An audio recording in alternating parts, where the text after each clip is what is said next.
بسم اللہ الرحمن الرحیم۔ آج ہم لوگ صدقہ فطر سے متعلق ہی پھر گفتگو کریں گے، اور آج کی گفتگو میں بھی دو مسائل آپ حضرات کے سامنے رکھے جائیں گے۔ پہلا مسئلہ کہ صدقہ فطر کن لوگوں پر واجب ہے، اور دوسرا مسئلہ کہ صدقہ فطر کن کن کی طرف سے واجب ہے۔ تو جہاں تک پہلے مسئلے کا تعلق ہے کہ صدقہ فطر کن پر واجب ہے، تو یاد رکھیے جس شخص کے اندر 3 شرطیں پائی جائیں ان پر صدقہ فطر واجب ہے۔ نمبر 1 وہ مسلمان ہو، لہٰذا کافر پہ صدقہ فطر واجب نہیں ہے۔ نمبر 2 وہ آزاد ہو، غلام پہ صدقہ فطر واجب نہیں ہے۔ نمبر 3 وہ نصاب کا مالک ہو، اگر نصاب کا مالک نہیں ہے تو اس پر صدقہ فطر واجب نہیں ہے۔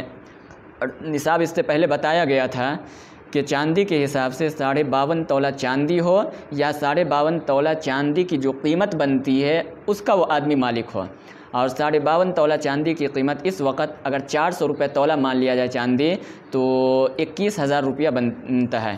لہٰذا اگر کوئی آدمی کے پاس 21,000 روپے کا زیور ہو یا 21,000 روپیہ پیسہ موجود ہو تو اس آدمی کے وہ آدمی صاحب نصاب ہے، اس پر صدقہ فطر واجب ہے۔ یہ بات آپ یاد رکھیں کہ جن لوگوں پر زکوٰۃ فرض ہے ان پر صدقہ فطر تو ضرور واجب ہوتا ہے، لیکن اس کا الٹا نہیں ہوتا ہے کہ جن پر صدقہ فطر واجب ہو ضروری نہیں کہ زکوٰۃ بھی ان پر واجب ہو، کیونکہ زکوٰۃ کے نصاب میں اور صدقہ فطر کے نصاب میں تھوڑا سا فرق بھی ہے۔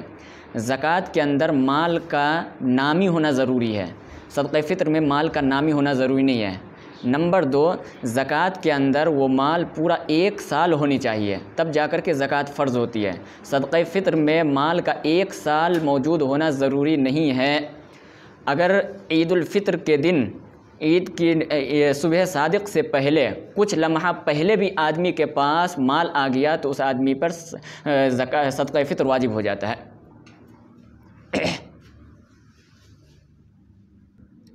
تو ضروری نہیں کہ جس آدمی پہ صدقہ فطر واجب ہو اس پر زکوٰۃ بھی فرض ہو، کیونکہ نصاب میں ہلکا سا فرق ہے۔ زکوٰۃ کے لیے پورا سال مال ہونا ضروری ہے، لیکن صدقہ فطر کے لیے پورا سال مال کا ہونا ضروری نہیں ہے۔ اگر عید الفطر کے دن عید الفطر سے پہلے بھی کوئی آدمی صاحب نصاب ہو گیا تو اس کے اوپر صدقہ فطر فوراً واجب ہو جاتا ہے۔ اسی طرح سے زکوٰۃ کے اندر آدمی کا عاقل ہونا ضروری ہے، بالغ ہونا ضروری ہے۔ نابالغ بچے کے اوپر زکوٰۃ نہیں ہے، بیوقوف پاگل پہ زکوٰۃ نہیں ہے، لیکن اگر صدقہ فطر کے اندر بالغ ہونے کی شرط نہیں ہے، عاقل ہونے کی شرط نہیں ہے، اگر ایک چھوٹا نابالغ بچہ ہے اور اس کے پاس بھی نصاب کے برابر مال ہے تو اس کے مال سے صدقہ فطر ادا کیا جائے گا۔ اور اگر کوئی بچہ پاگل ہے، دیوانہ ہے، یا کوئی بڑا آدمی پاگل اور دیوانہ ہے لیکن اس کے پاس نصاب کے برابر مال ہے تو اس آدمی کے اوپر بھی اس کے مال سے صدقہ فطر ادا کیا جائے گا۔ تو یہ کچھ فرق ہیں زکوٰۃ اور صدقہ فطر کے اندر۔ اور ایک فرق اور بھی ہے کہ زکوٰۃ کے اندر گھر کا جتنا بھی ضرورت کا سامان ہے اس کو زکوٰۃ کے نصاب میں شامل نہیں کیا جاتا ہے، لیکن صدقہ فطر میں جو ضرورت سے زائد مال ہے اس کو صدقہ فطر میں شمار کیا جاتا ہے۔ مثال کے طور پہ ایک عورت ہے جس کے پاس بہت سارا کپڑا ہے، 20 جوڑا کپڑا ہے، 10 جوڑا کپڑا پہنتی یا 10 جوڑا کپڑا اس کا بکسہ کے اندر رکھا ہوا، پورے سال میں کبھی نوبت نہیں آتی پہننے کی، تو یہ کپڑا جو 10 جوڑا رکھا ہوا ہے زکوٰۃ کے نصاب میں تو شامل نہیں کیا جائے گا، لیکن صدقہ فطر کے نصاب میں شامل کیا جائے گا۔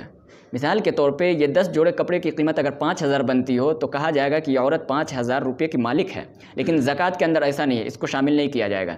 ایک آدمی کے پاس 3 گھر ہیں اور 3 گھر میں سے 2 گھر کے اندر رہتا ہے، ایک گھر خالی پڑا ہوا ہے، تو زکوٰۃ کے اندر وہ خالی گھر شمار نہیں ہوگا، لیکن صدقہ فطر کے اندر یہ خالی گھر شمار ہوگا۔ تو یہ کچھ فرق ہیں زکوٰۃ کے نصاب میں اور صدقہ فطر کے نصاب میں، اس لیے جس آدمی پہ زکوٰۃ فرض ہو صدقہ فطر تو ضرور فرض ہوتا ہے، واجب ہوتا ہے، لیکن جس آدمی پہ صدقہ فطر واجب ہو ضروری نہیں کہ اس پر زکوٰۃ بھی فرض ہو۔ اب چلتے ہیں ہم دوسرے مسئلے کی طرف کہ صدقہ فطر کن لوگوں کی طرف سے واجب ہے۔ تو اس کا جواب یہ ہے کہ آدمی اگر صاحب نصاب ہے تو سب سے پہلے اپنی طرف سے صدقہ فطر واجب ہے، اس کے بعد اپنی نابالغ جو اولاد ہے، چاہے لڑکا ہو چاہے لڑکی، نابالغ اولاد کی طرف سے اس باپ کے اوپر صدقہ فطر واجب ہے۔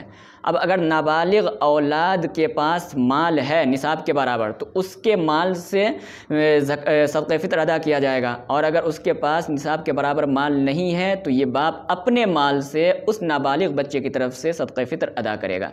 اسی طرح سے اگر کسی شخص کی اولاد پاگل اور دیوانی ہے تو اگر اس کے پاس نصاب کے برابر مال ہے تو اس کے مال سے صدقہ فطر ادا کیا جائے گا، اور اگر اس کے پاس نصاب کے برابر مال نہیں ہے تو اس کا جو باپ ہے اس باپ کے اوپر واجب اور ضروری ہے کہ اپنے پاگل اولاد کی طرف سے صدقہ فطر ادا کرے۔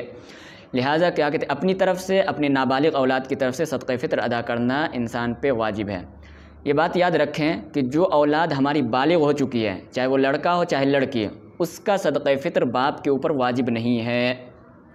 اگر وہ بالغ اولاد کے پاس خود نصاب کے برابر مال ہے تو اس بالغ اولاد پہ صدقہ فطر ادا کرنا خود واجب ہے، اور اگر اس کے پاس نصاب کے برابر مال نہیں ہے تو اس بالغ اولاد پہ بھی صدقہ فطر واجب نہیں ہے، اور نہ ان کی طرف سے اس کے باپ کے اوپر واجب ہے، دونوں میں سے کسی پر واجب نہیں ہوگا۔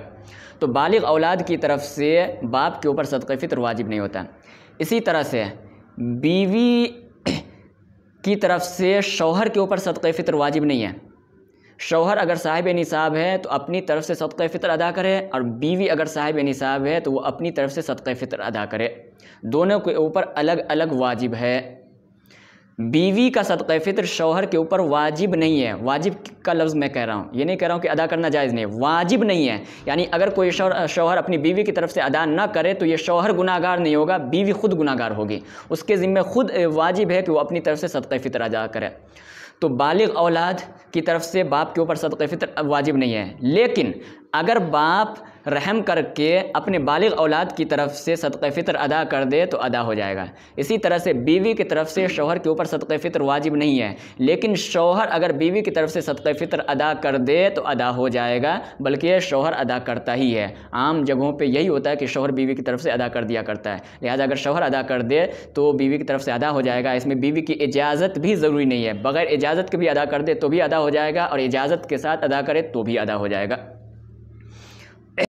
اسی طرح سے جو بچہ ابھی عورت کے پیٹ میں ہے، یعنی ابھی عورت کو حمل ہے، تو حمل کی طرف سے صدقہ فطر واجب نہیں ہے۔ جب تک بچہ پیدا نہیں ہو جاتا جب تک صدقہ فطر واجب نہیں ہوگا باپ پر۔ اسی طرح سے جو لوگ وفات پا چکے ہیں، مرحوم ہو گئے، جن کا انتقال ہو گیا، اس کی طرف سے صدقہ فطر دوسرے پہ واجب نہیں ہے۔ امید ہے کہ آج کی گفتگو آپ حضرات کو سمجھ میں آ گئی ہوگی۔ اگر سمجھ میں آ گئی ہو تو ہماری اس ویڈیو کو دور دور تک پہنچائے تاکہ لوگ مسائل سے واقف ہو سکے۔ اللہ تعالیٰ سے دعا ہے کہ اللہ تعالیٰ ہم ان باتوں پہ عمل کرنے کی توفیق نصیب فرمائے، اور ہمارے چینل سے آپ جڑنا چاہتے ہیں تو ہمارے چینل شفا آن لائن کو ضرور سبسکرائب کر دیجیے۔